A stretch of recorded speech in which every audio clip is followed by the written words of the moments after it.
Yes, novels. For I will not adopt that ungenerous and impolitic custom so common with novel writers, of degrading by their contemptuous censure the very performances to the number of which they are adding, joining with their greatest enemies in bestowing the harshest epithets on such works, and scarcely ever permitting them to be read by their own heroine, who, if she accidentally take up a novel, is sure to turn over its insipid pages with disgust. Alas! If the heroine of one novel be not patronized by the heroine of another, from whom can she expect protection and regard? I cannot approve of it.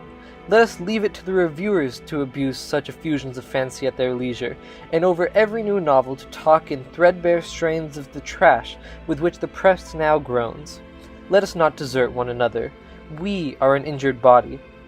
Although our productions have afforded more extensive and unaffected pleasure than those of any other literary corporation in the world, no species of composition has been so much decried.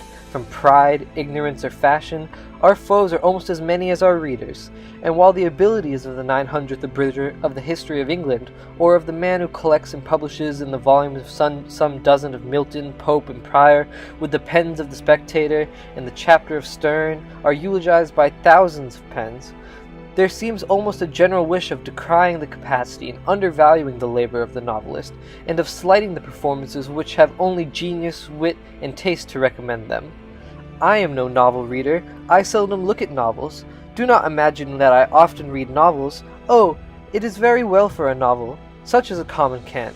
And what are you reading, miss? Oh, it is only a novel, replies the young lady, while she lays down her book with affected indifference or momentary shame. It is only Cecilia, or Camilla, or Belinda, or, in short, only some work in which the greatest powers of the mind are displayed, in which the most thorough knowledge of human nature, the happiest delineation of its varieties, the liveliest effusion of wit and humor are conveyed to the world in the best chosen language. Now had the same young lady been engaged with a volume of the Spectator, instead of such work, how proudly she would have produced the book, told its name, though the chances must be against her being occupied by any part of that voluminous publication, of which either the matter or manner would not disgust a young person of taste.